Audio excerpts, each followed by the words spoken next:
Welcome, everybody. Happy Friday. Make sure all my levels and things are working here. My small children like to mess with my setup on a regular basis. I never know what's going to work. All right. Well, welcome, guys. Let's talk about today's meeting. So you guys all got drawn into the Art Storefronts ecosystem somehow. You saw something on Instagram or Facebook, or someone told you about it, or you got on our email list, something along those lines. And you're wondering, who are these people? What do they do? Can they help me? Do they know what they're talking about? Why do they email me so much? You've got questions, right? So what these sessions are an attempt to do are answer those questions, number one. Kind of give you an insight and a window into how we think, how we operate, who we are, what we do, all of those good things. Because I run the marketing department on these sessions, what I normally do is I like to rant about marketing-related things, which is helpful because every single solitary one of you has a marketing problem, and it's not going away, as it turns out. So I'm going to spend some time doing that. After that's done, we will open it up to Q&A, and you can ask any question you have about anything. Doesn't matter to me. It can be anything that we're doing here at Art Storefronts or what's going on in your business. I've been doing this for 10 years now, close to anyway, 10 years, and we have a little bit over 10,000 customers at Art Storefronts, and I get to see all of their data.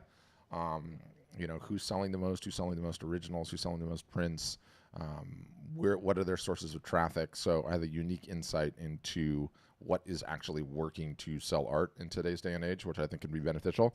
So my goal on today's session is that you guys leave and feel like you got some value, something that you can implement in your businesses immediately. And if that works out, I feel like I've won. So that is what I hope happens today, and really looking forward to it. So I recorded, we as a business at Art Storefronts, every year it's the same thing. Like Q4 starts coming, and we start banging the drum hard. And we bang the drum, yes, for you guys. We bang the drum for everyone, but primarily for our customers, because more art will sell in the fourth quarter.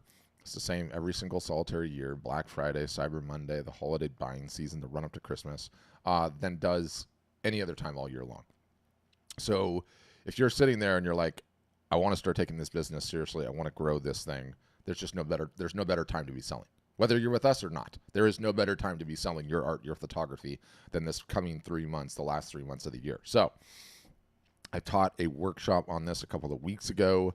I called it a Q4 boot camp. I don't know why I called it that. Boot camp sounds miserable, but it was good. I got some really, really good feedback on it, and I'm going to play that video. After that video is done, I'm going to open it up to Q&A, and we can talk about anything and everything. As the thing's rolling along, as the Zoom's rolling along, if you look at the bottom of your chat window, you can hit this thing, and it pops out a little box, or the bottom of your Zoom window chat.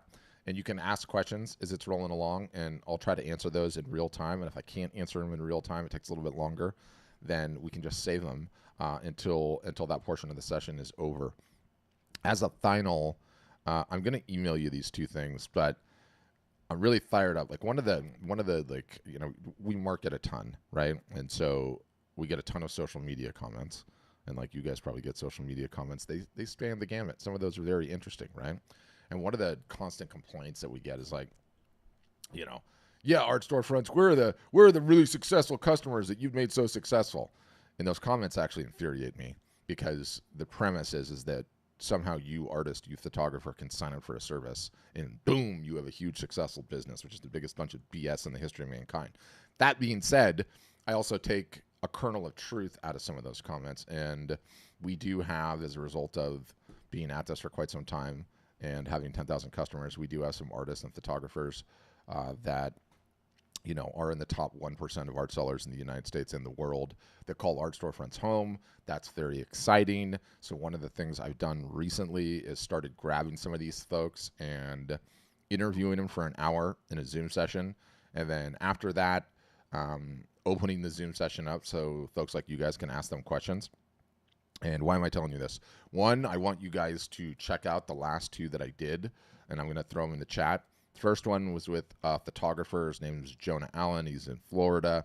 Kid's 29 years old, and he's selling $100,000 of his art a month, which is pretty staggering. So his story is really, really good. And in each of these pages that I've set up, there's like any video assets that he has that he's created, and then there's like the long interview that I did, and then also awesome is the Q&A sessions where my customers and other folks that joined were asking him questions directly. And when you have folks that are selling this amount of art, this much art, like their insights into how it works, into what they do, how do they approach discounting, how they approach sales, how they approach objections and get over objections and all these kinds of things. It's like absolutely incredible.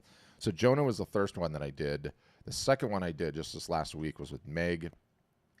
She's up and over the $1 million mark. Really, really interesting career. So same thing, Zoom session with her, and then the post kind of tells a little bit some of her story, and then again into the Q&A. But some very, very interesting insights in both of these. And I'm also showing you these because I'm going to keep doing them, and you can come to any of them, whether you're a customer or not, whether you decide to do business with art storefronts or not.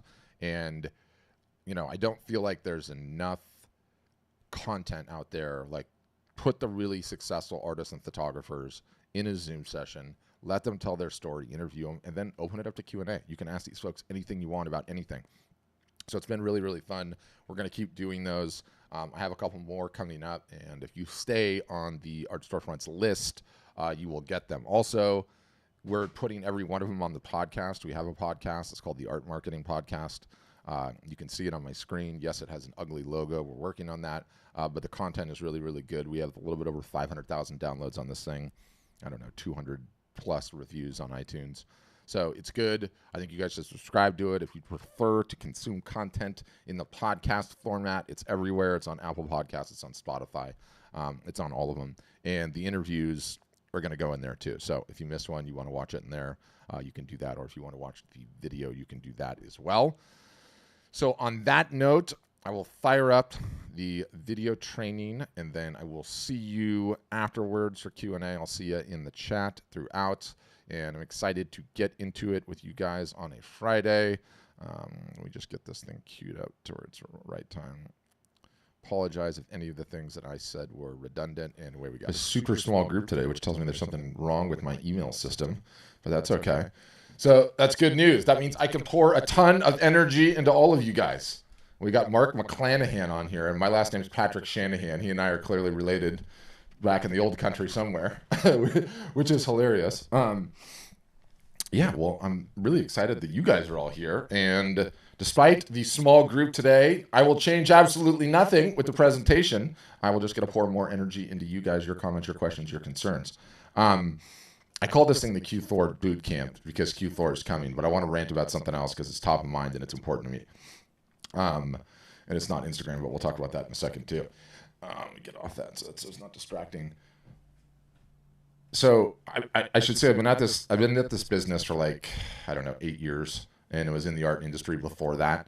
And I've been running sessions like this essentially 3 days a week since right around the time the pandemic started. So it's got to be 50,000 artists and photographers now over the course of that entire time. We have a little bit over 10,000 customers at Art Storefronts. I get to see all their data, not only on who's selling what prices, this, that, and the other, but also where did their traffic come from that actually led to these sales. What I've come to realize in all of that is there's only three viable ways to make it today as an artist, photographer, who wants to sell their creations. Only three. And let's talk about the three. And to give it some teeth, let's just say a successful art business. I know everyone's definition of that is a little bit different, right? But for the sake of argument, let's just say a successful art business is an art business in which you have gross sales of $100,000 a year, right? Sounds like a lofty number, fine, but let's just say that. So, okay, there's only three ways to get there. Number one way, the way that everyone on this call would prefer to do, get into a gallery where all you have to do is create and they do everything else. That sounds awesome, right? Okay, let's work those numbers through. You're in a gallery, you're doing $100,000 a year in gross sales. The gallery takes 50%.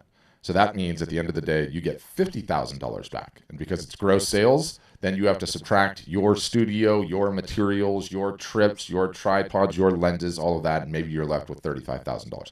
Hardly a living wage. Let's make that picture a little bit rosier. And by the way, the number of artists that are in that situation, that are selling $100,000 a year in a gallery is probably less than 1 or 2% of the total artists and photographers that are out there trying to sell their art in photography. Let's make that picture a little bit rosier, and let's say $300,000. Okay, let's triple it in gross sales a year in a gallery. And with the aforementioned 50% haircut, 150, okay, you're making 100 grand a year. That's fantastic. That's less than 1%, probably less than 0.2% of artists and photographers out there. So in terms of like a viable path forward, the way that I like to explain making it in a gallery is to have that level of success that way as an artist or photographer is kind of like playing a sport versus being a professional athlete. How many people do you know play a sport? How many professional athletes do you know, right? Like the odds are just not fantastic. And the real death knell to the gallery model is you guys are all going to be artists and photographers for the rest of your life. I routinely get people on these calls in their 90s still trying to sell their art, which is amazing. And you realize it's the long game. Wherever you are, you have a ton of time left, right, to do this, God willing, of course. If you don't know who's purchasing your art and you can't market to them for the rest of your life, you don't have the ability to develop collectors. Collectors are folks that will come back and keep buying from you again and again and again, year after year after year. And it's the lifeblood of any art business. In the gallery model, you don't know because the gallery doesn't tell you who purchases. It's important to state that, important to understand that. All right, let's table the gallery model for a sec. Next is to become a road warrior. A road warrior is someone that does anywhere from 25 to 45 shows a year. The fairs, the shows, the farmers markets, the thises, the that's, and you are loading that car up, setting up the booth. Sometimes it's a dud, sometimes it's a hit, sometimes it's inclement weather. You're away from your family, you're 8 hours a day on your feet. It is not easy, it's hard. That being said, totally viable path to get there. If I was an artist myself and I was like looking back at my life and I wanted to give my like 20-year-old self some advice, okay, Emma, talking to you, you're the young one here, it would be like, don't have a wife, don't have a significant other, don't have kids, don't have a mortgage. And if you have any of those things, it's just a generalization. You're the young one and I'm looking at you. So go and do that when you're young. Because if you can do that when you're young, when you don't have the aforementioned significant other and kids and soccer games on Saturdays and a mortgage, that's when you're the freest to be able to do that. And it's totally a viable path. Like I've got multiple customers that are in their 50s and 60s that did it for years and years and years. One guy I think of, this guy, Bill Stidham, 175,000 miles on his van in 6 years that he just used for his art shows. I mean, he hit it hard. You know what that guy has now? Healthy 6-figure-a-year business, and he barely does any shows anymore because he built up a list, he built up a customer base, he built up collectors. The third way, okay, is what everybody really, truly has to do. It's what you want to do, which is, I know I'm not going to get into a gallery. I know I'm not doing the show and fair circuit. That's just too much. I can't be that road warrior. So I want to sell direct. I want to understand who's purchasing my work. And it's totally a viable path. It's what we advocate. Here's the rub, though. You have to market your own art. You have to market your own art.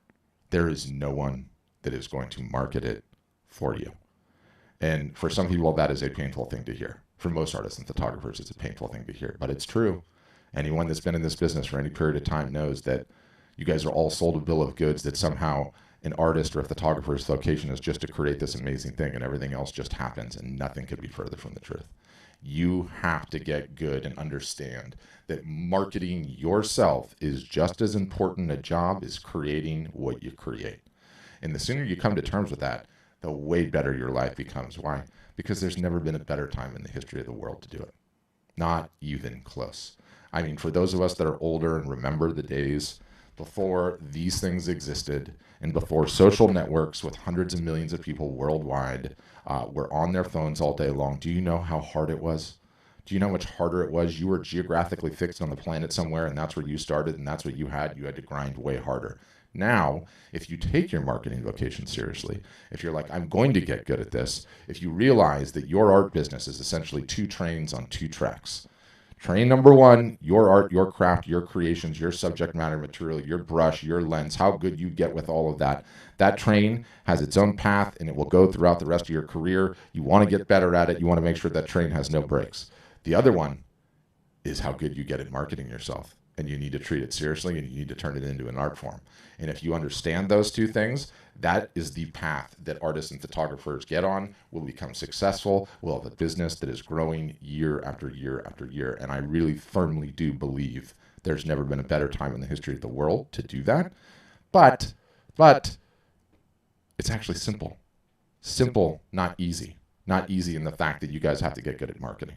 Not good that you have to take it seriously.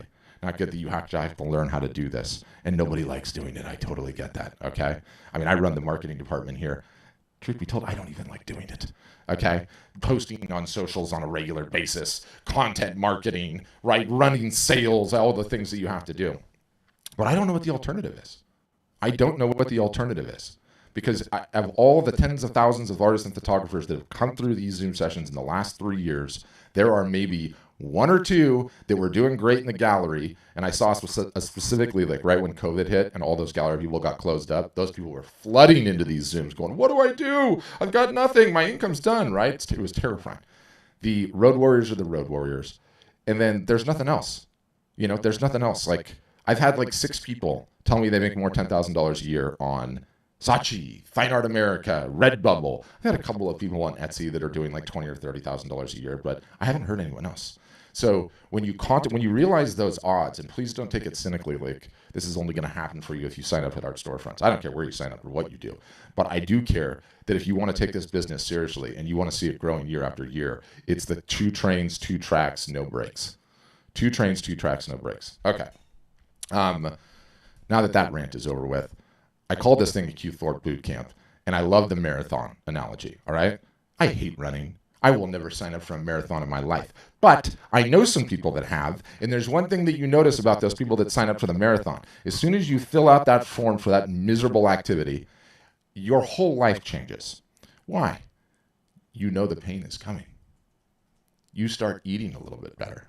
You start training and taking your exercising more seriously. You start getting better sleep. If it's me, you work on that drinking habit that you have, right? All of these things in your life, you start taking more seriously. And my contention, having been in this business for close to 10 years now, and having seen what goes on in Q4 the last 3 months of the year, it's a marathon that you're signed up for, whether you know it or not.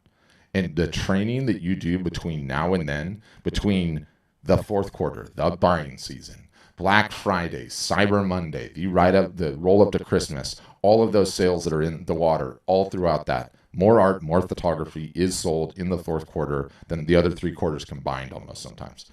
Like our customers that do it well have a good year based on what that fourth quarter is. And so my contention is that you're signed up for that marathon whether you know it or not. And the question is, what are you going to start doing between now and then? What are you going to start doing between now and then to get ready? Because if it's wait until things start getting colder, kids are back at school, you're running around like a crazy person, next thing you know, it's Thanksgiving. Oh, I got to have a sale. And then you post something on Facebook and send an email to 6 people. Not going to be good. Not going to be good, right? So we need to start training now, right? We need to start getting our businesses in order now. And there's a number of different ways that you can approach that and that you can contemplate it. But step 1 in all of it is have it in the back of your head. It's coming. What you do between now and then is going to dictate the level of success that you have, and it is the most important time of the year to be selling. Without question, not even close. And you have to have your art up on the website. You have to start working on an email list. You have to start marketing regularly and consistently on the social media platforms. If you do that now, you're gonna wake up come October and you're gonna be like, oh, got a little momentum in my back. Things actually look pretty good here. People actually know who I am, and I have the ability to market and run some sales when Black Friday and Cyber Monday comes along.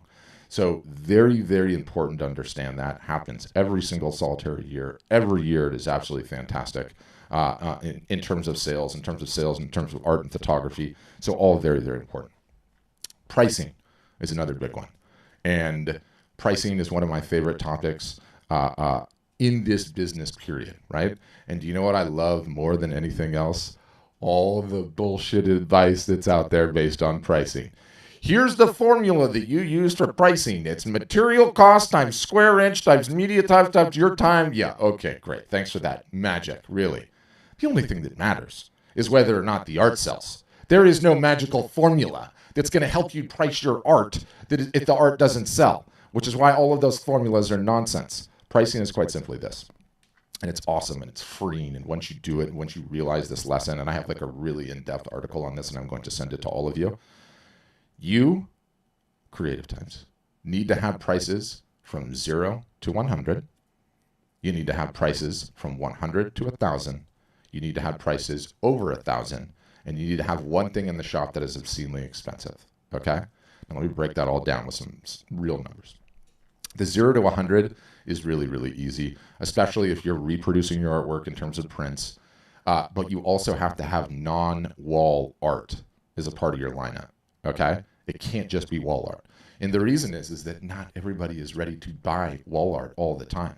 And so you're out there, you're doing your marketing, you're getting your art, your photography in front of people, and they're like, wow, I really like this person. I really like their creativity. Problem, I'm not in the market for art right now.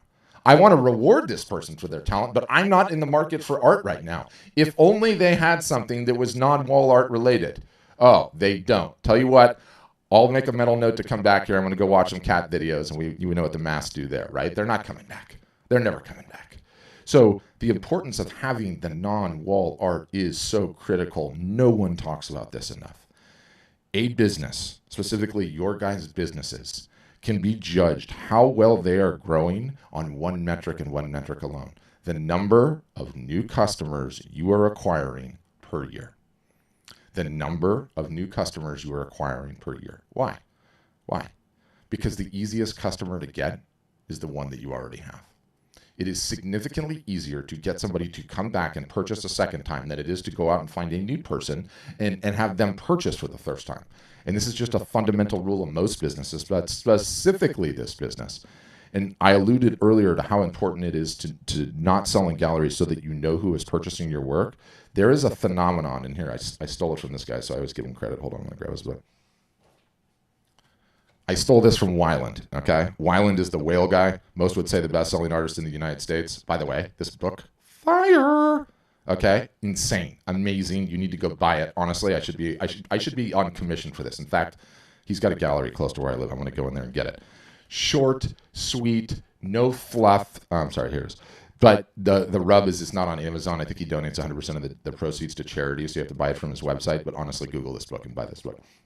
Weiland defines a collector as someone that will purchase in upwards of 7+ pieces of art from him over the course of a lifetime.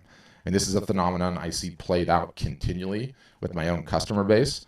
But when you have collectors, it's a phenomenon of this business, right? Like there's certain product categories that have collectors, right?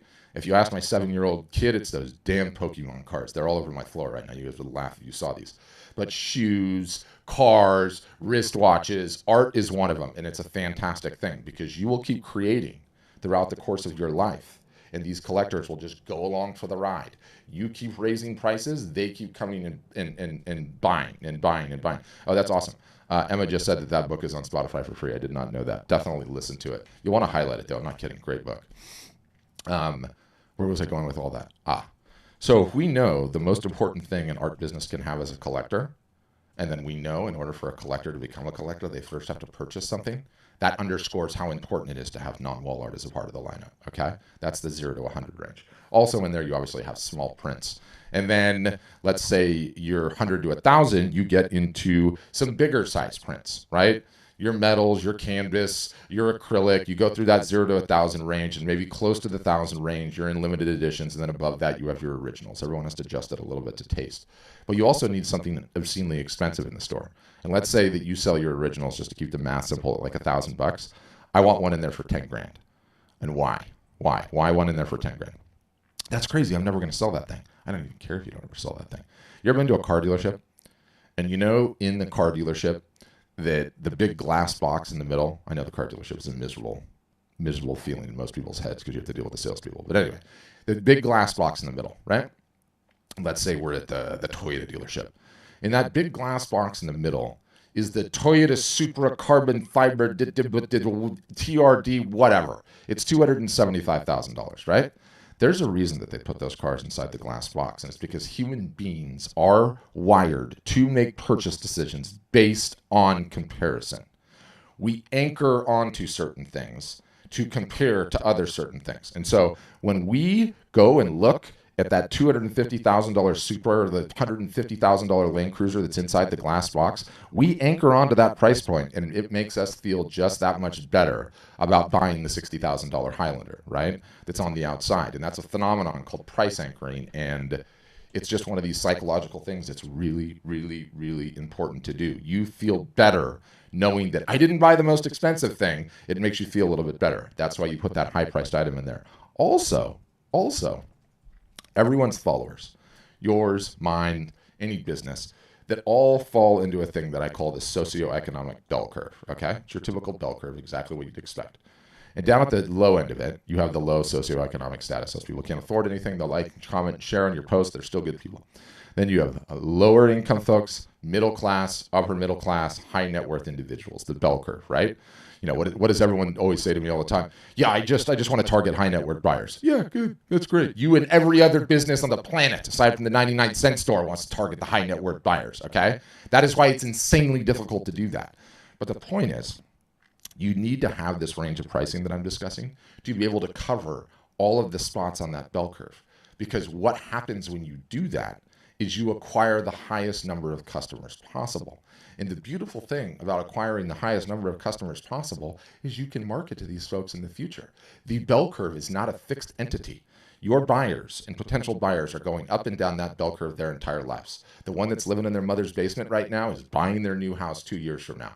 And you got that sale. Do you want to know why you got that sale? Because you sold them a mug or a mouse pad or a calendar or a whatever, and it sat on their fridge. It could be a sticker, okay, that's on my garage fridge with all the rest of the stickers. And every time I go out to get a beer, which is an enjoyable experience for me, I look at your art, okay? Now I've moved out of my mother's basement and I'm going to go buy a house, and you got that sale. And that's how it works. And I get a lot of pushback on the merch. Okay, I'm a fine artist, Patrick. I would never sell that merch, that cheap tchotchke crap. I'm not doing that. To which I respond, let me know the last time any of you went to a museum that didn't have a gift shop. I'll wait. Okay? If Van Gogh's Starry Night is on the wall, and you can also buy a Starry Night poster in the gift shop for $22 plus tax, I'm pretty sure Van Gogh's not losing any sleep over it. Technically, he's really asleep. He's dead. But you get the point, okay? You get the point. You ever been to a concert that hasn't had merch? I don't think so, okay? The Rolling Stones, take your pick, okay? Merch is very, very important in the simple lens that you acquire more customers as a result of it. So having that price range is huge. What is one of the most defeating things that happens to artists and photographers out there? You worked hours on a piece. I mean, hours. It took so much time. You're going to sell this thing for $800. And what happens? Someone's like, yeah, that's beautiful. Would you take $25 for it? Oh, you're just deflated, right?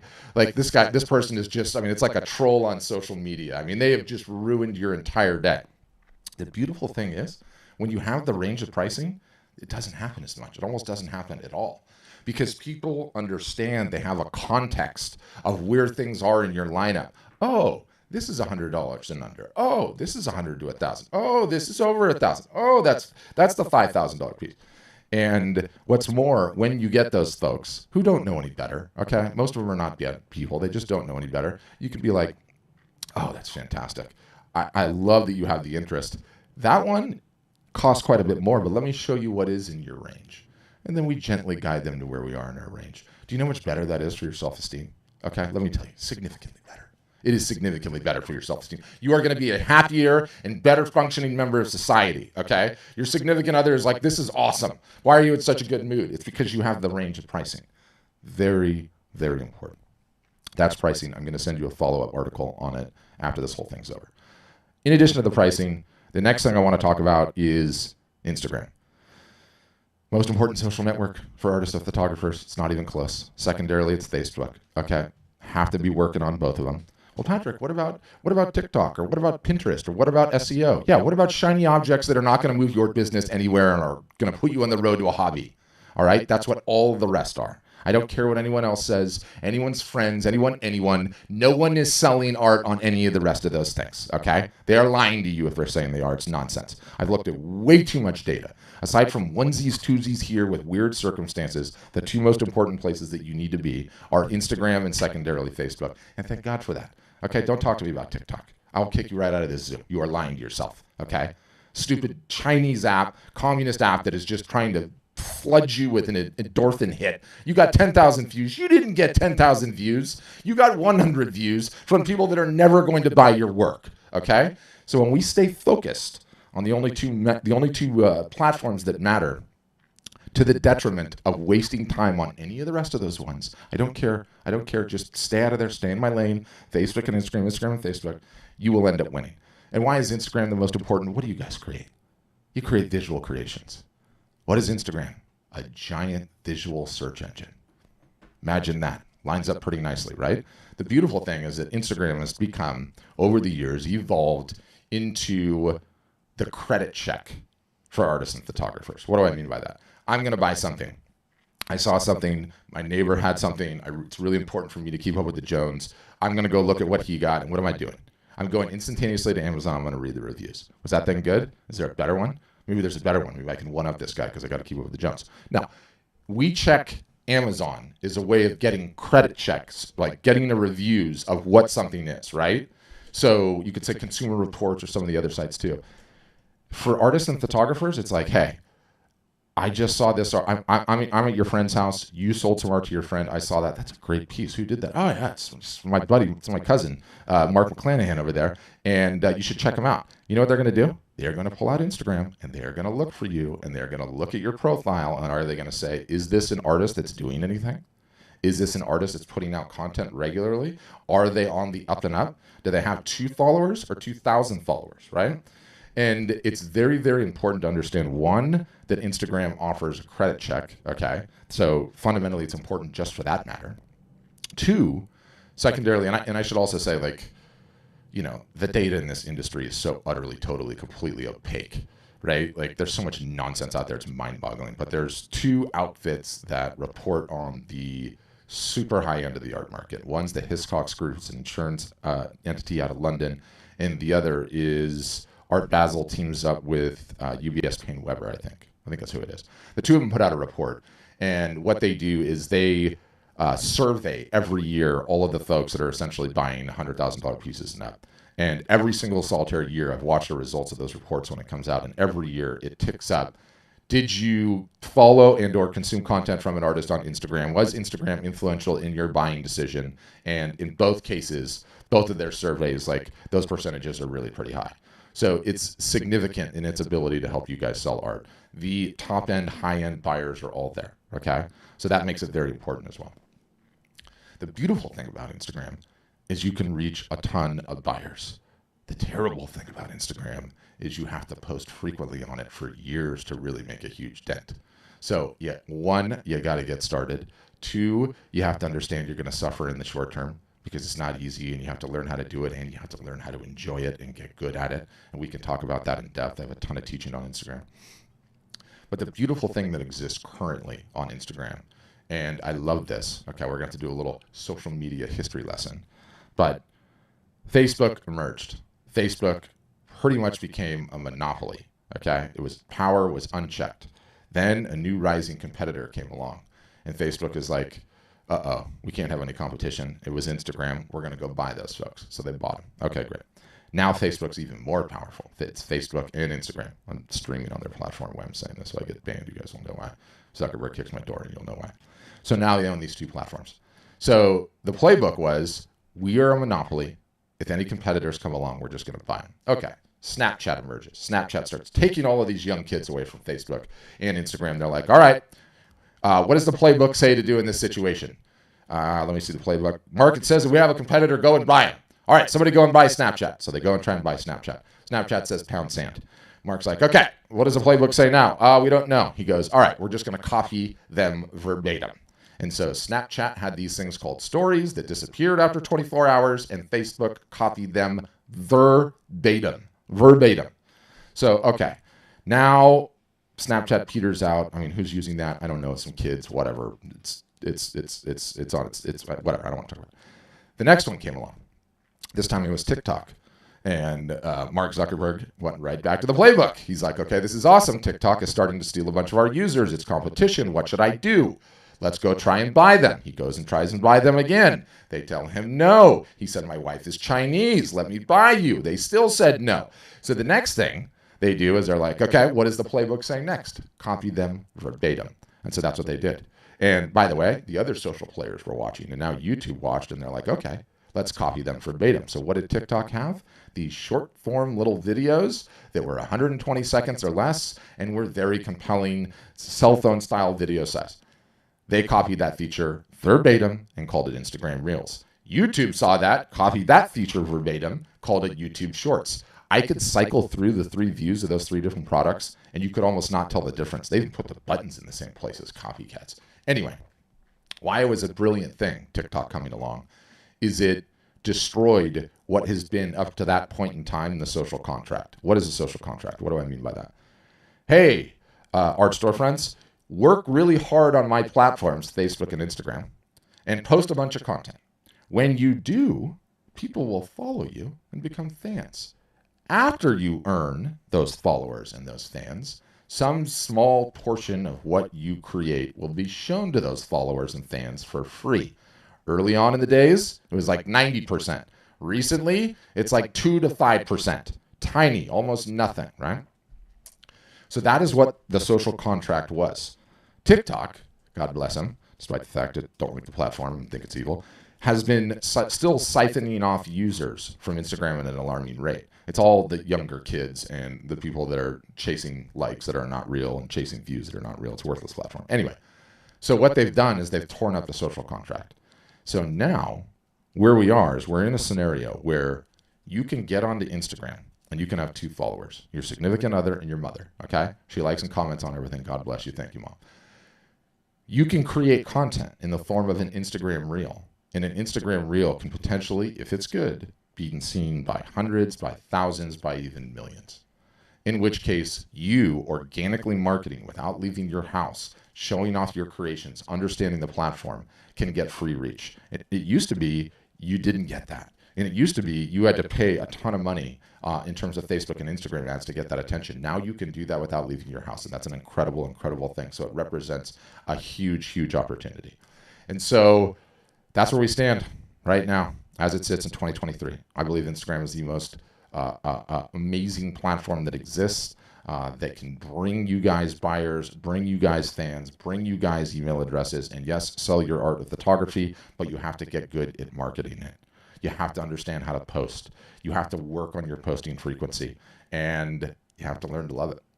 You have to learn to love it. So it's really, really important. You know, it was interesting. As I was watching that, and I was like recorded a couple of weeks ago. I want to talk about the merch. It would be helpful if you guys could see me. Huh?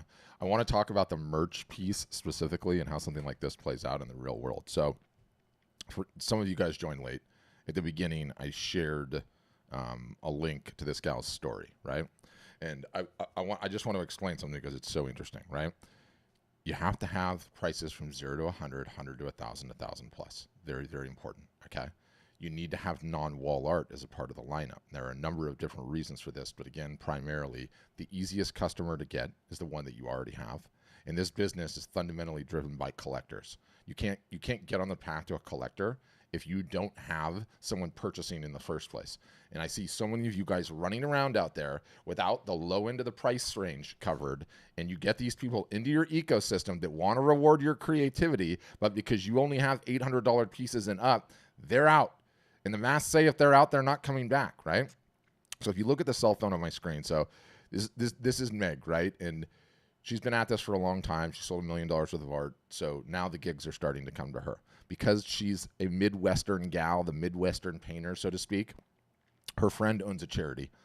Or this guy that owns a charity that is friends with Jason Sudeikis, so the Ted Lasso story, this huge hit show. I don't know if you guys know who this is. He was a guy that was on SNL, whatever. So they call Meg, and they're like, hey, Meg, will you paint a piece of Ted Lasso, the character that's played by Jason Sudeikis in this show, and donate it to charity? And she's like, 100%, I will do that. So now Meg has painted this thing. He's signed this thing. I just lost my place, doggone it. And so she's got this great print. Where is it? I probably want to show off the finished product. I don't know why she doesn't have all this grouped in her Instagram. So that's what the finished product looked like. So that was the one thing she donated to charity. And she's like, okay, awesome. Now I'm going to go sell the open edition prints, okay? And she's like, this is a huge show. I mean, when this show came out, they won so many Emmys, they had to get a U-Haul truck because they couldn't even carry them home. They had so many. Huge show, big deal. It's going to be awesome. She goes to sell the prints, and it was crickets. It didn't sell. None of them sold. And the reason none of them sold, because it turns out people don't really want this guy on the wall, which is weird, but they don't. They didn't. She has an audience and everything else. But because Meg listens to my advice and had merch, she decided I'm going to make a coffee cup with the art piece in question and this little saying, believe, right? Which is like his saying from the show. So here we have a low price point item that she introduced, and she sold so many of them, her credit card company shut her down because they thought it was fraud. She then got on the phone, two times. And so what did she do? She didn't get hung up on the fact that she's a fine artist and hoity-toity and I'm not selling that cheap tchotchke crap merch, okay? She instead decided to sell it, had it in her lineup, had whatever she charged for these things, a $30 item, and she added thousands of customers to her database who, guess what? Some of these customers 6 months from now, a year from now, 5 years from now will come back and buy hundreds of thousands of dollars worth of artwork from her. That's what the math say. The number of customers you acquire, okay, is directly reflective on how much revenue potential your business has. And it plays out all the time. And it's just a simple rule of business. The easiest customer to get is the one that you already have.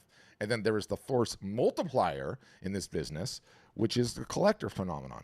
Like, all you can hope for as an artist or a photographer is a large list of collectors, because they just keep coming back and back and back. Okay, well, step one in acquiring a collector is getting someone to purchase something.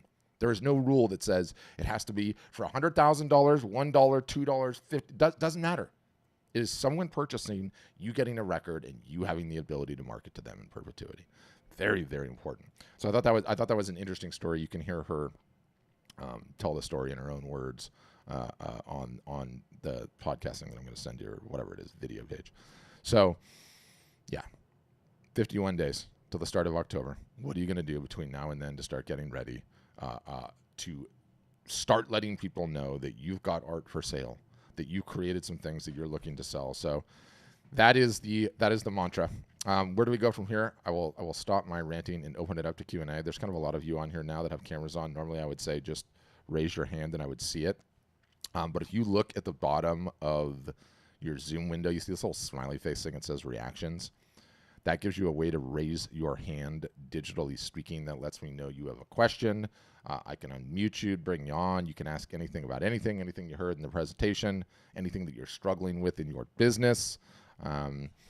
Really just about anything, art, photo related. I love answering questions. And like I said, I want to help. So that is how we do that. If you don't have your camera on, you don't have to turn your camera on, okay? I have a face for radio. I hate being on video, but this is my job. Otherwise, you would have no idea what I look like. And then if you're one of the ones that's watching on Facebook or YouTube or Twitter, I can see your comments, and I can bring you in as well. So who wants to be the brave one? It always just takes one brave one to kick us off. Come on, guys. Oh, see, Tracy, that's what I'm talking about. Thank you. Thank you for having the temerity to step up first. Okay, you go first.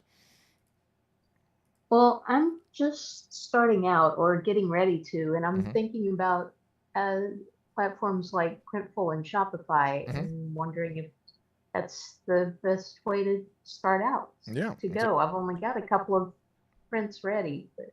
Yeah, it's a great question. And I think one of the interesting things that folks in your shoes do, and a bunch of people that sign up for art storefronts too, is like, you think you have a website problem, and it turns out you need a website, but none of you have a website problem. The way that I like to state it is that if I was the genie and I was in the lamp and it was right in front of you, and boom, I came out of the lamp and I was like, Tracy, you tell me where you want that art website. I'm going to build it instantaneously and I will put it there. Do you know what would change in your business after I did? Absolutely nothing. Because you don't have a website problem. You have a marketing problem. It's kind of like you have the nicest restaurant, right, the best chef, the best decor, the best wine list, best beer list ever. But there's a problem. No one's in the restaurant because no one knows it exists. There's no reservations on the book, right? So everyone thinks like, ooh, I'm going to get the website and I'm good. No, that is not the problem. The problem that you need to solve is the marketing problem. And I think what we do better than just about anyone else is help our customers solve the marketing problem. And I would go as far to say, like, first of all, our art selling websites are better than anyone else's that exist because we don't cater to everyone under the sun, i.e., people don't come to our storefronts to sell ladies' handbags and swim fins and golf clubs. You're here to sell art or photography. And so our websites are the Ferrari of art selling websites. Okay, fantastic. Doesn't matter. Because again, no one has those problems. So our secret sauce, I believe, is what we do after the fact. And what we do after the fact, we're essentially a postgraduate university that teaches art and photography and marketing. And I have like this little video that explains it. It's what we call it office hours. And they're essentially Zoom sessions that are sometimes multiple times a day, 5 days a week, sometimes 6 days a week. And our customers come on and they ask questions, and I run sessions, our CEO runs sessions, various members of my marketing team run sessions, our director of growth runs sessions, and the video gives you a perfect idea. I'll stop this thing after like 30 seconds, but this is the difference. Like, what happens after you get the website up with us is the thing's just beginning.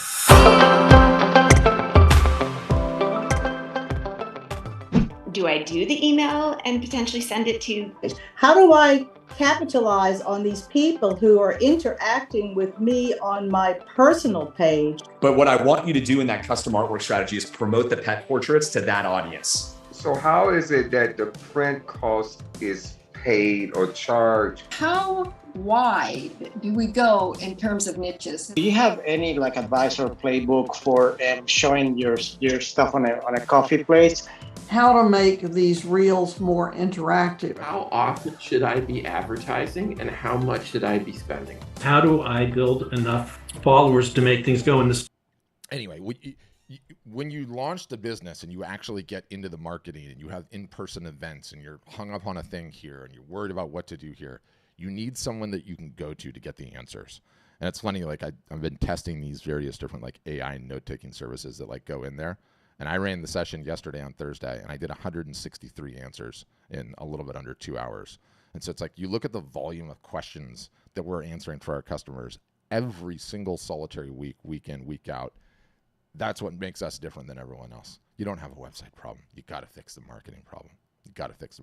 That's number one. Number two, I know I'm going long-winded. Do not wait. Okay? Whether you sign up with us or you decide to go somewhere else, don't wait. I don't care if you only have one piece. Because what I see all too often is this all just gets started when I have my bank account set up, when I get the business license, when I get my logo, when I have 10 pieces, when I know what my niche is. None of that matters. The only thing that matters is that you start taking positive forward steps today and don't wait, right? Like there's never a perfect time to launch. My favorite is the guy that started LinkedIn. His name is Reed. I always hack his last name. Is it Hoffman, I think his last name is? And his line is, if you're not embarrassed by your first version, you've launched too late. Love that line. So true. But anyway, I went long-winded. Does that mostly answer it? Yeah, it does. Just gotta figure out the marketing. Yeah. It's the whole ball of wax. That's for certain. But I love it. How did you find us, just out of curiosity, Tracy? Actually, it was an ad on a game. It was an ad on what? On a game. On a game? Oh yeah. Yeah. Yeah. Gotcha. Google. Amazing. Amazing. Well, stop playing the games, Tracy. Start playing the real game. Let's get that art going and start marketing. All right. Yep. All right. Gotta get to it. Got to get to it. Thanks for the question, Tracy. All right. Next up, we'll go Matt, and then and then Brian. Go ahead, Matt. Right on. Thank you, Patrick. You've definitely given me a lot to think about in terms of marketing, in terms of what I'm doing on Facebook and Instagram. Awesome. So to start off, I've got a variety, as you're talking about. I've got t-shirts, hoodies, greeting cards, love it, all that kind of stuff. I definitely need to create more of a range of what you're talking about. So like the 100 to 1,000, and then the super large, super ridiculously high priced pieces, which, by the way, I tend to take around 150 to 200 hours on a single piece. So my original can be really pretty valuable. For sure. So in terms of getting those sales regularity, I mean, my biggest thing right now is really generating that foundational base of collectors, the foundational base of customers. What would you say? I know I've heard you talk a lot about like direct sales. That's definitely the way that I'm aiming to go. What would you say is like the best way, or fastest way to, I mean, say even like, sorry, I apologize if this is a wrong question. Like if I wanted to sell a piece of art today to one of my followers, someone who's going and following my page, what would you say is the most efficient way to go about doing that? What do you have more followers on, Facebook or Instagram? Definitely Instagram. Okay, so watch. Let's say this is the piece, right? This is a piece that you wanted to sell. Here's what I want you to do. I'm gonna literally show and tell, like show and tell. Awesome. All right. So I'm gonna come on to Instagram here. Okay. I'm gonna go to this little profile one. It's in the one in the bottom right hand corner. And if I click here, the first thing I would do is a live broadcast, and I would grab my painting, and this is literally what I would do.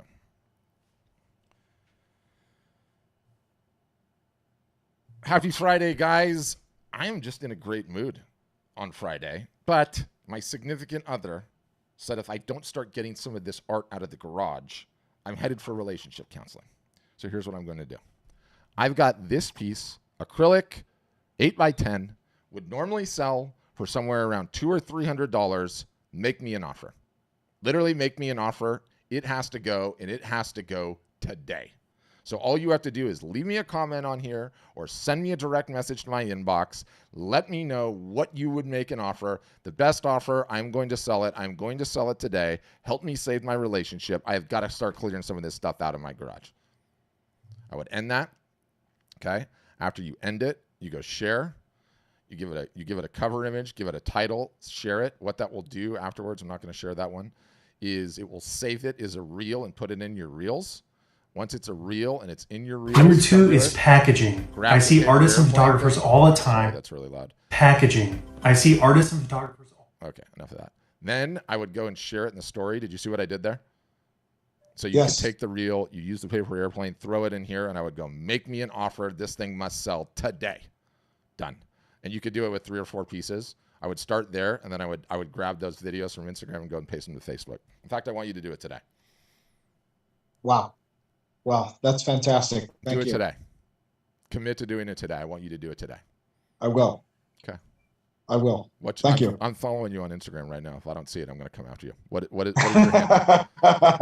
What's your handle? I like a challenge. What's your handle? It's Quantum Keyhole Studio, all one word. Quantum Keyhole. I got to get a keyword for this. Quantum Keyhole Studio. Boom. Follow back. Done. I want to see it. I'm looking today. Awesome. Love it. Thank you, Patrick. All right. Thanks, man. All right. Go ahead. Sorry. Okay. I'm doing everything you said, following your orders to the T. Good. Okay. And we should mention, guys, sorry as a customer, but she just popped in on this one.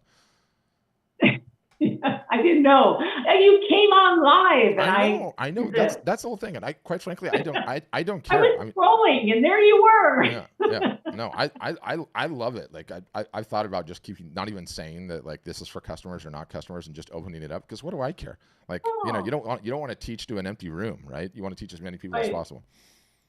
I'll give you a plug. Listen to this guy. Okay. So I'm doing everything you say. My question is this.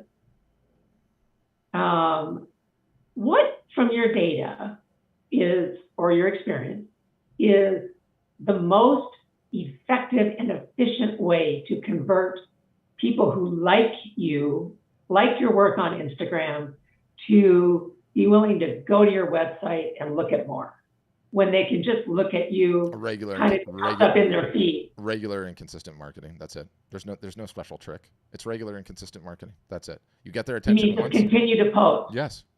Yeah. There's a thing in marketing called effective frequency. And effective frequency essentially is the measurement of how many impressions, how many different exposures you need to have to a marketing message until you make a purchase. No one knows what the magical number is, but it's 5 to 7 to 10 to 15 to 20 impressions that they need to have. And until you hit that, you probably don't have them in a sweet spot. So I don't worry about crazy things. I don't worry about what's going to happen in the algorithm. I don't worry about what's the best time to post or any of the rest of the nonsense. I worry about the one thing that I can control, the number of posts that I create in a week. Focus on that. That's it. And don't even worry about any of the rest of the analytical stuff that your mind goes down. Number of pieces of content created per week. I am going to stay in my lane for a year and not even look at my metrics. Everything changes when you do. Exactly. Put on the horse blinders and just feel like that's it.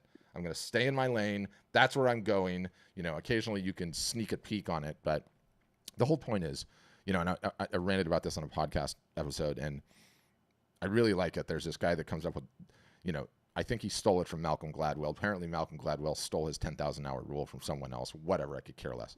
There's some guy on Instagram now calling it the 100-hour rule, right?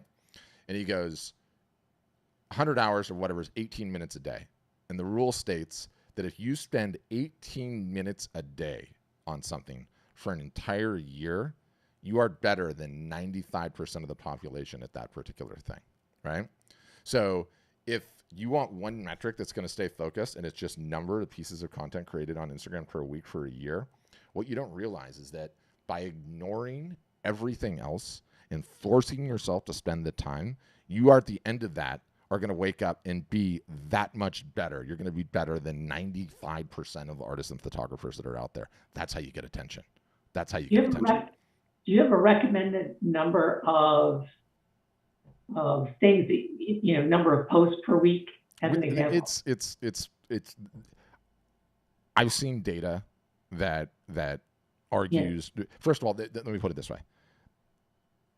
Every whatever quarter, they'll come out with a document where Meta owns Facebook and Instagram is now called Meta, talks about what the new updates of the algorithm are, okay? And then the minute that happens, a whole raft of social media experts come out and they say, this is what you need to do here, this is what you need to do here, this is what you need to do here. And I look at all that stuff because I'm curious about it, and this is my business. And then I promptly ignore all of it because the only thing that I care about is the metrics that are really, really hard to track. The harder a metric is to track, what I find, the more impactful it is for my business. And so when I look at this, I'm looking for the qualitative, not the quantitative, the qualitative feedback that I know is real, right? And let me give you a for instance. You know, I'll go into Instagram, right? I'll go into Instagram and make sure the volume, and I'll look at my Reels tab. And I'll look at these Reels that I created today, right? And then the last one, I'll go 506 views, 1,200 views, 173 views, 2,400 views, 806 views. And most people look at that and they make a value judgment. They're like, okay, that was the Reel that was really, really good. I've got to go doing more of that. And what I've come to realize is that is complete bullshit, okay? That is a made-up number by a made-up machine that means absolutely nothing to me. There is no button for Reels views on the ATM machine. I know, I've been down to it this week, okay? It's not going to be there next week either. The only thing, you're like, why I like doing the live broadcast so much, you want to know why? Because I press that button that says go live, and then I see the names that are watching and leaving me comments, and I know I'm having a conversation with a real human being. I would rather have a conversation with 14 people than you telling me I got 100,000 views on a Reel, because it's a bullshit metric. TikTok's the worst at this. So there is no magical number aside from putting in that 18 hours a day, doing more than you're doing and experimenting and learning along the way. The whole point of it, is that, like, if you put in that work to the detriment of chasing the shiny objects like we all like to do, you will be better than all other artists and photographers. Your work will stand above theirs because you understand the modern days of forms of communication better than anyone else does. So that's what I want you to focus on, to the detriment of everything else. Put the blinders on, Put them on. I just want to say that to those of you who are new or are considering Art Storefront, that I have seen an incredible growth of followers and traction and interest and comments on my work that, really keep me motivated and keep me wanting to do more. And so I've not seen that anywhere else on any other platform. And that's the reason I chose Art Storefront. Amazing. Thank you, Pat. Thank you, Sari. And you remember when I said I was going to the ATM machine? I'm now going to have to go to the ATM machine again so I can funnel some cash to Sari under the table. Thank you for that unsolicited. All right, Brian Williams, then Julie, then Melissa. You're up, Brian. Go ahead. First of all, thanks for having me here. It's some really good advice. Awesome. I want to ask you. I shoot like fine art nudes, and with that, like I've tried to use Instagram to promote my work. However, obviously with Instagram, you know, like wanting to censor certain images, I found myself editing photos or trying to like, you know, blur out certain areas. And I just got kind of tired of doing that. And so I really switched over to using Twitter or whatever it's called these days. And I just wanted to hear your advice on that, because I do know that Instagram is probably a much better platform as far as finding potential buyers. However, I also don't necessarily want to, you know, and it's not like my work is vulgar or anything, but like, you know, I still would have to like edit the images and I know. Yeah. Every little niche sort of has its own ups and downs, you know, its own crosses to bear. And it's a shame, right? Because I'm sure the photography you're doing is tasteful. And yet when I go onto Instagram, I mean, in my own personal browsing, it feels like I can't make it past 3 or 4 posts that is softcore porn that they're letting go anyway, right? So that's annoying. So your cross to bear is you're always going to have to deal with this on the socials. You have to get creative. Okay. My guess is that there's going to be an AI, probably already is an AI that will do this for you. They probably call it like the PG-13 AI that'll just put the stickers, put the black tape over every single solitary thing. And that's probably what I would do.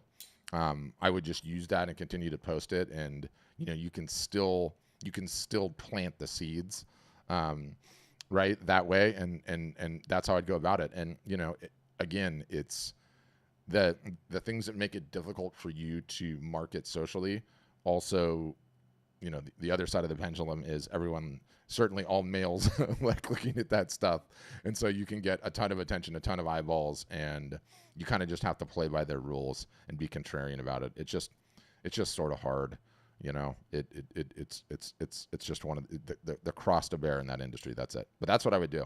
And I would honestly like start Googling around and saying like, maybe it's a NSFW. It's an acronym that says not safe for work, which is normally what people put on things like, hey, you got to be careful when you look at this. I guarantee you that there's an AI that'll do that for you. And so I wouldn't shy away from it. You know, Twitter is amazing. Twitter/X is amazing. I would go as far to say it's my favorite social media network. Yeah, I'll meet you again. And I just don't think it's a fantastic way to sell art, because it's, you know, it's not as visual a platform as Instagram is. Now, it's not to say you couldn't make it on X, but, you know, I don't think it's as high ROI. That's what I would say. And you're unmuted. You can go, Brian. Oh, I had you, and then you went all digital garbly. No, I think we lost him.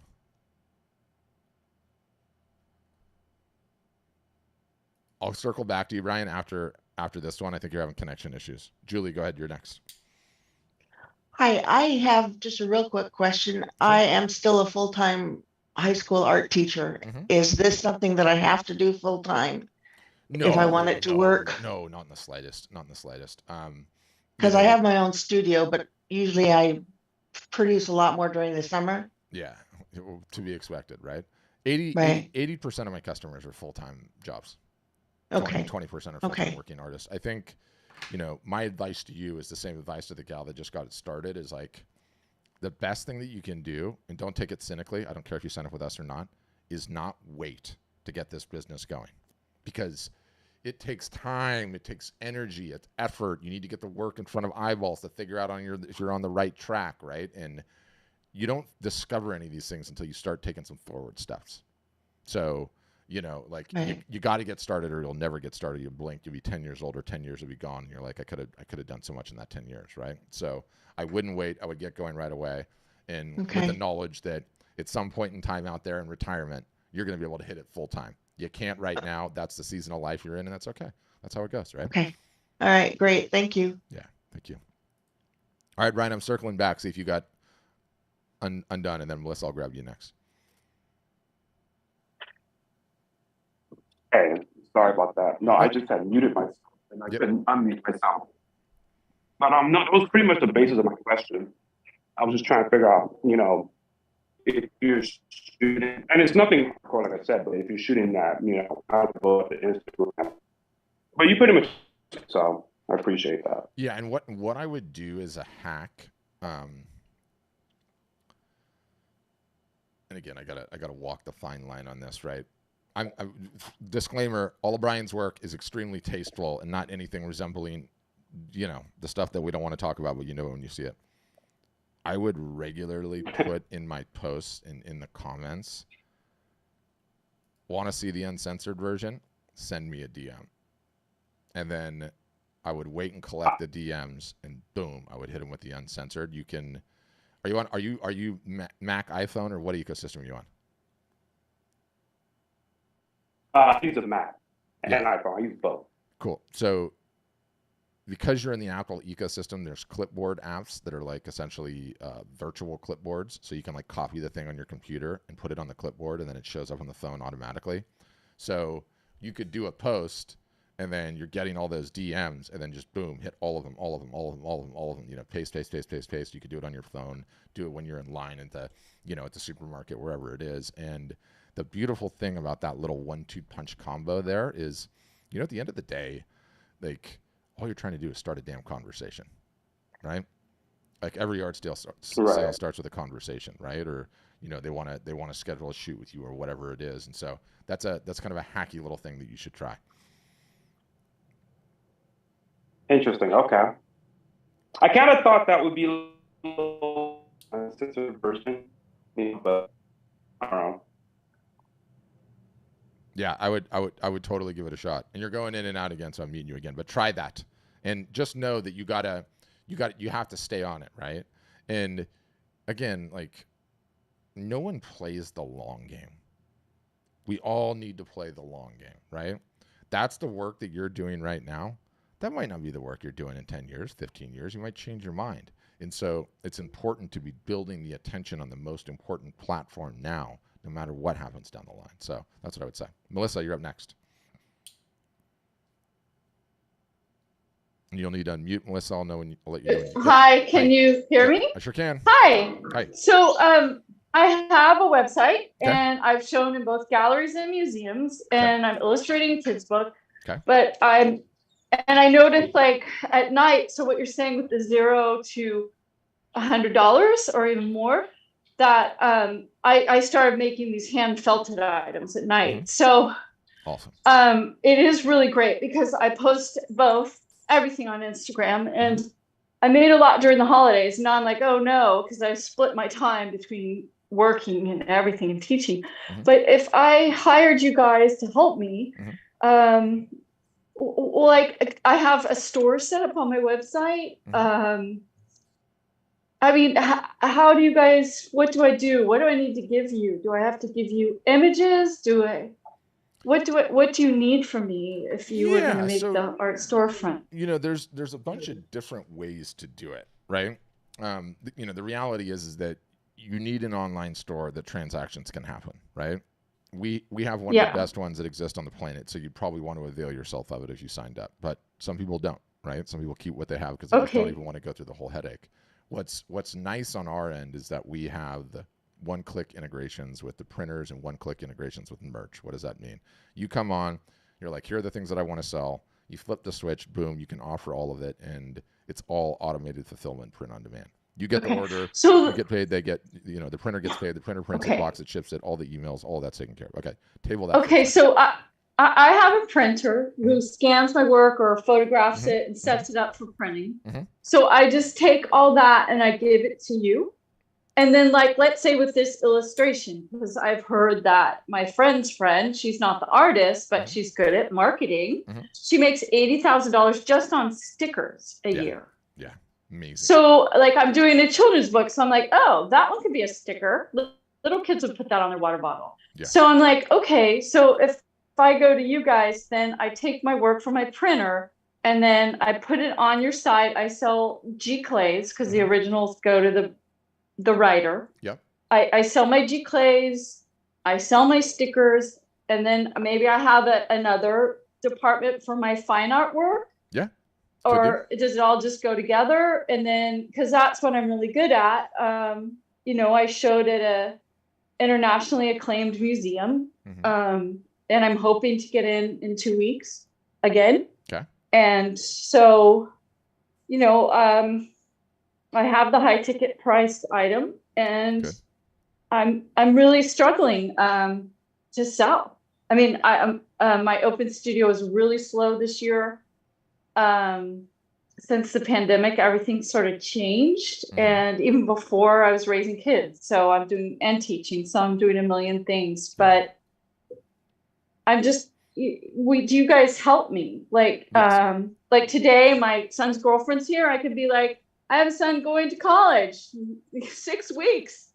All these pieces will go to his college tuition. 100%. I love it. So I just go and be like, all right, I'm having a sale today. 6 weeks countdown, Yeah. Make an offer for something like that and put it on Instagram and then see what happens and have them go to my website or have them contact me or with my email. Or something, just put my email there or something. We teach you how to do all of this stuff. And we have like playbooks and detailed instructions on how to do like absolutely all of it. And then we also have a service called Copilot that does some of the marketing for you.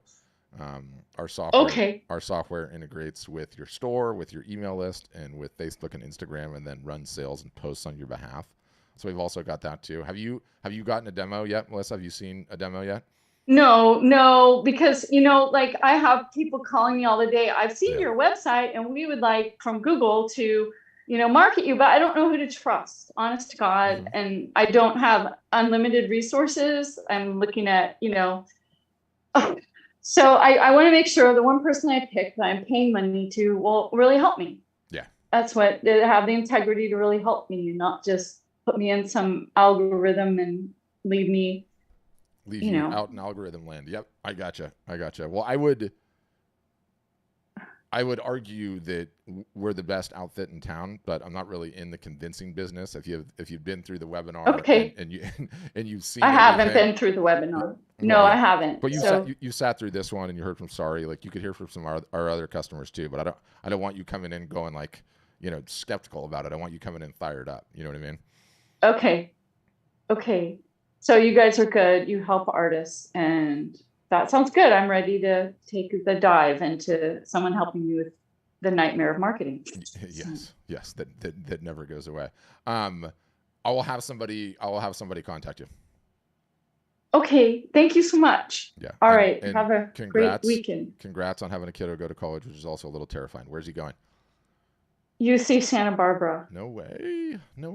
Yeah. I went to my oldest one's did nuclear engineering because he was a pandemic kid. So he's, he took a different route. But and then I have a 13-year-old who makes things. So very, very exciting. Okay. Well, you have a great weekend. I'm gonna have somebody reach out. Okay. All right. Take care. Thanks, Melissa. Okay. Okay, Wanda, you're up next. Go ahead, Wanda. Hello. Thank you so much. I have two questions. One is I'm confused about how packaging and shipping works for custom work that I would do. Can you address that one first? Yeah. So sadly, that's on you. No one's figured out a service for that yet. We could figure out a magic carpet operation. That would be fantastic, but we don't have it yet. Yeah. So when you ship an original, when you do an original or whatever, obviously the work is with you, right? Okay. Now, do we make recommendations on the ways to pack, best carriers to use? Like, one of the interesting things that we have is we have a private Facebook group for all our customers, and there are artists and photographers in every niche imaginable all over this country, other countries, all different states. And so there's a ton of collective wisdom in there of folks that are searching quite a bit or shipping quite a bit and selling quite a bit. And so There's a ton of good advice. Use this carrier, use this pack. Here's a box hack. Here's where I order these things, and all of that kind of stuff. So that's what I would say. It could be really helpful there. So that's number one. All right, cool. Thank you. Then how does that work into when you're quoting stuff? So the beautiful thing about art is it's not been Amazonified yet. Okay. And what do I mean by that? Yeah. The expectation is not that things ship for free, and thank God for that. Like anytime someone wants to have the debate about the things are going to ship for free, I'm like, no, don't do it. Don't do it. So what I recommend is don't worry about the shipping. The expectation that it's going to ship for free is not there. It doesn't exist. So all you have to do, uh-oh, crazy. I don't know what just happened there. Can you guys still hear me? Yes. Okay. My whole computer is doing the black screen of death. We'll see if it comes out of it or not. So the expectation that things are going to ship for free is not there. So get the sale over the line. And then you can say, look, we'll figure out how to get it shipped to you, and I'll let you know what that's going to cost in short order, right? So you handle it like that, and it's all good, and it's all good. No one ever fights you on the shipping. And look, worst case, it's also a weapon in your arsenal to get the sale. Undetermined at first. Yeah. Uh-oh. Okay. You're breaking up, Patrick. Yeah. Let me see if it comes back. Can you hear me again? Okay. Yes. I mean, if you guys would have just seen that, one screen went black, the other one went blue, it was a real death scenario. And I see my camera's off now, so I'm going to be audio only. In the worry that I might lose you guys completely. So.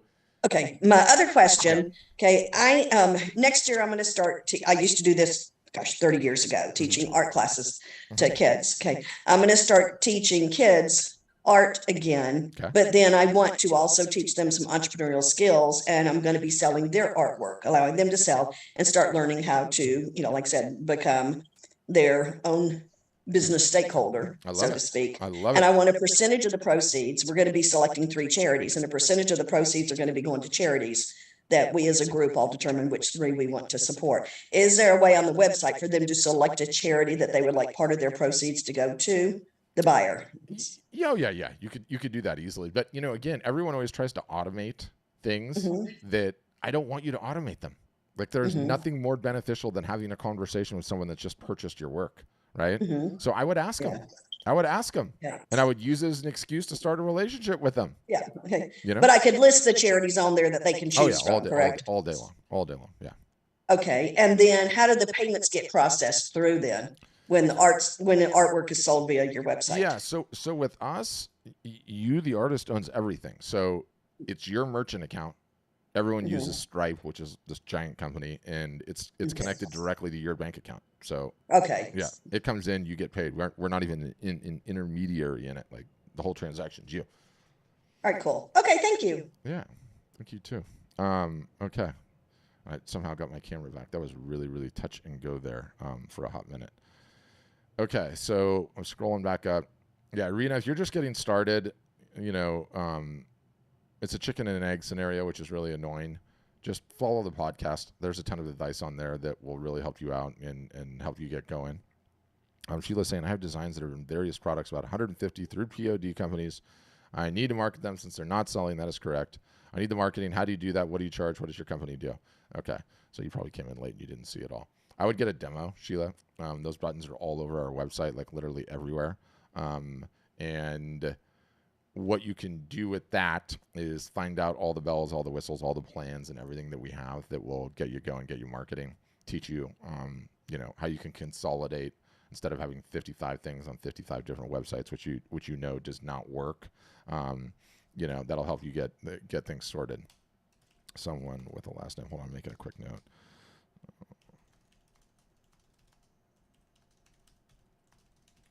Okay, sorry. Just had to make a quick note. Reggie's asking, what would be the ballpark cost to get started up with us? Reggie, we're expensive because we are not like anyone else, right? Everyone else goes and gets a website and, you pay a monthly fee for a website, whatever it is. And then the difference with us is, yes, you get the website. Yes, you pay a monthly fee for it, but you also get coaching for the rest of your art selling life. 5 days a week, and you have an army of people supporting you. So what we do is we charge a one-time fee for getting into the university, so to speak, and then the normal monthly fee for the website. And I believe the one-time fee for consulting starts at like $1,600, $1,700, $1,500, somewhere around there. Don't quote me on that. You'll need to get a demo and ask them. And then the monthly website fees, I think, are $49, $59, or $69, I think. I'm not always completely up to date on what our pricing is. I should be, but I'm not. But yeah, we do things differently, right? Like, you need to be coached for the rest of your life. You need to be held accountable for the rest of your life. You need to be supported. You need to be pestered, lightly harassed, bribed sometimes, whatever it takes to keep you marketing consistently and not quitting under any circumstances. And that is just the whole ball game. And that's just everything that we do. So that's what I would say. Yeah. What else, guys? Any final questions on a Friday? No, Wanda. Yep, Hunter. How does commission work? Is the promotion still going? Yes, I know we have a promotion going. I don't understand the commission work part. What do you mean commission? Commissions aren't treated any differently than any of the rest of the stuff. It's all the same ball of wax. I'm going to send you a replay with this video if there's anything that you want to catch. We are all going to keep Matt accountable and make sure that he's doing that flash sale today. I will post back on that. Love to have you join some of the further customer interviews that I have coming up. Now I'm gonna have to go to the ATM machine and pay Christina too. Coming up on my 1-year anniversary of my website, and it's so worth it. Boom. All right. What else?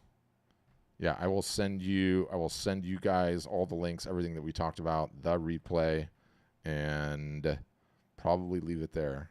And just knowing that my computer is about to melt down and break. And I hope you guys all have a wonderful, wonderful weekend. And thanks for sitting in with